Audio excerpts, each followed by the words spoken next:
views. I think, though, that you have to realize if you look at the science, forget your taxation theory, because actually it's not taxation. What it's trying to do, the taxation bit, is sitting there. It's one tiny fragment of saying that the polluters of our planet, the companies that are excessively polluting, the only way that they will respond and listen is if they're incentivized through a tax scheme to stop them polluting. And that tax scheme isn't in your pocket. That is the companies, the Exxons of this world, the companies that are going out there and needlessly polluting our water systems, our natural systems. I think it's sad, sir, that I appreciate and respect people's views on both sides of the argument. That's what a debate is about, and I appreciate your views in taking this debate to me. But I would also say that it's sad because what you're doing here is giving people a false sense of hope. Our planet is in a seriously bad way right now, and if we continue to put out this rhetoric which says this doesn't exist, which you are doing and you are promoting, then all it's going to do is delay the situation that is going to cause more problems for your children, for my children, and the future of this planet. We've got a serious problem. You can deny it all you like, but as the storms and the weather systems around us, whether they're cyclical or not, start to increase, which they are, then we're going to find ourselves in a more precarious position as humanity moves forward into the future. All right, I've only got one more question for you, David Mayer de Rothschild, and that is that you bring up the fact that I'm in denial and I'm giving people a false sense of hope. All the European Space Agency, the NASA, all of the major real scientific organizations show massive solar system warming, and it's the engine, the sun, that is driving that. And all the past studies and archaeological records show that life blooms and increases in a carbon dioxide, oxygen rich, because the two are tied together, and that we've actually been oxygen and carbon dioxide poor and have really been in somewhat of a dead cycle compared to, that's why they find coal at the North Pole and the South Pole from all the life, and that this is actually a prime driver. And we see areas of the world that were going through the desert process, the desertification, now greening unexpectedly, and that we should welcome climate change, and that it's not necessarily a bad thing. I mean, you're saying we need to have a stable climate. Sir, the planet's never had a stable climate. The planet hasn't. For the last 12,000 years, we've been in a very, very stable, comparatively to the 4.5 billion years the planet's been around, period of climatic systems. Our systems have been incredibly stable. I agree with you. Carbon is a driver of life. I'm not denying that. We have huge pockets of reserves of carbon, which from millions of years have taken millions of years to spend and are stored under our Earth's crust. We are releasing that, and we're putting it up. And let's not confuse two things here. Let's not confuse biological carbon and carbon that's emitted through the burning of fossil fuels. One is inert and stays in the atmosphere, and one goes through the natural cycle.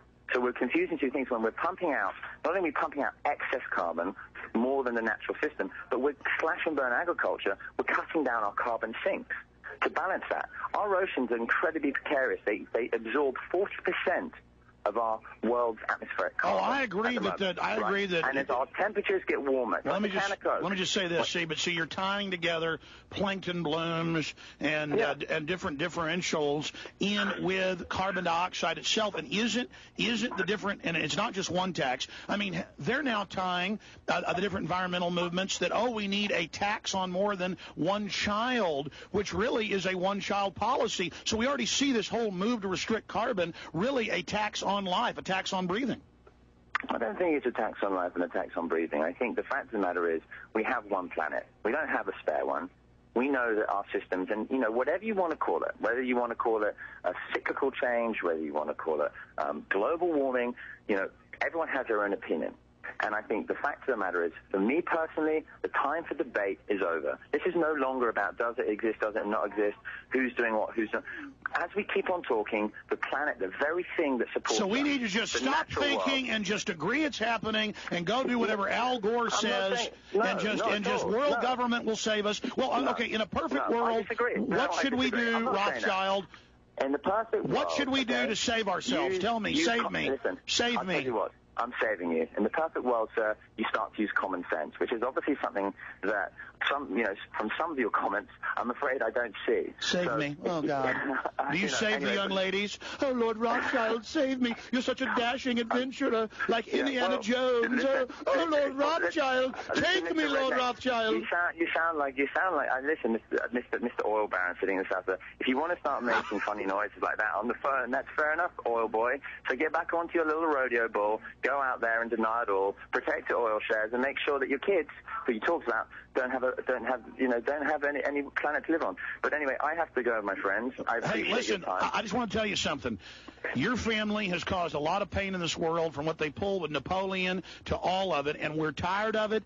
And I'm not going to judge you by your family, but look at what you're doing out here, pushing this whole global tax hysteria, this global tax scam, and it's common sense. I'm pushing common sense. I'm pushing education. I don't push one side of the argument or the other. All I'm doing is providing information for people to make an informed decision. Well, you're providing bad information and slogans and cant and logos, and it's not going to work at the end of the day. So I just want you to know, when you're at family reunions, let them know that America and the people, free humanity, will prevail. And if you send me your email address, we'll invite you along. You can come and join us. Yeah, I bet. We'd love to have you.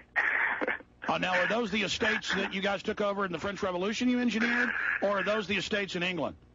Oh, those are the hidden ones that we hide under the ground that no one knows about, and, come on, man. Well, you mean the one I snuck into in Northern California? Yeah, the one that you spend too long on the internet looking at conspiracy theories. I'd say, you know what I'd say? You sound like someone who needs to get out of the studio, reconnect with the natural world. I've never left Texas.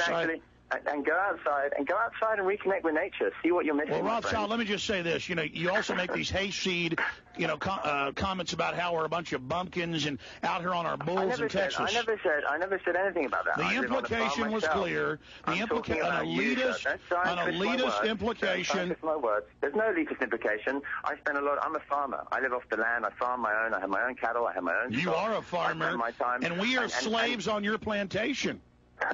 Well, you know what? I work for myself, and I don't have anyone who works for me. So at that point, sir, I would say again. Oh, really? What is your wealth? You always talk about oil shares. Your family in England, it turned out, Financial Times of London owned Gazprom when they arrested one of the oligarchs. It turned out he was just a front. You guys are worth, in the aggregate, trillions of dollars, tens of trillions leverage, you sit here and you just because I live in Texas say say that I'm from the movie Dallas and I'm sitting on top of an oil patch. Listen, these are all your insecurities that you're putting across here, sir. I've never said anything. You've said repeatedly that I'm defending my oil stocks.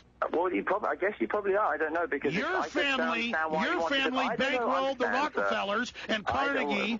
And you guys own the Bank of England, and you issue the world fiat currency, and you're the guys that have got the third world nations on billion-dollar loans owing $40 billion at loan sharking numbers. So don't try it, Rothschild. And then, I mean, again, you've obviously, like your climate facts, you're getting yourself into a confused situation, my friend. Yeah, I'm not confused. These are published facts, Rothschild. Well, like I said, email them to me. Let me have a look at your. Are you denying that N.M. Rothschild is not involved in the OECD and the Bank of International Settlements, the IMF, and the World Bank? Because we've had Joseph Stiglitz, chief economist, World Bank Nobel Prize winner, here on air to talk about it. Yeah, well, I'll listen into the show after I'm off the phone, sir.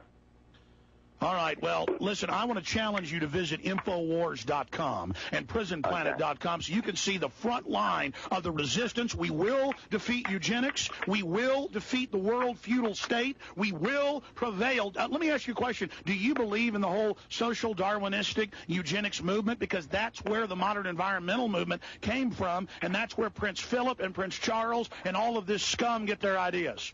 Listen, I'm here to talk about my book, The Global Warming Survival Handbook. I'm sure you're going to buy one. I'm here to talk about the concerts that are happening this weekend. I'm here to talk about climate change. Are you guys pushing to make kids read it? That's all. Are you guys pushing to make kids read it in schools? It's not for kids, and it's not in schools. It's a book for anyone who wants to pick it up, like any other information book. But I'm looking at it. I mean, I've got quotes from you saying here that this is for the children. No, you're getting your facts wrong. This book isn't for the children. This book is the official book that goes to the Live Earth concert series. It goes around the globe. Let me dig it out because I have a copy of the book here. You wrote another book then about children. How many books have you written? I've written more than you probably. Well, I've only written one and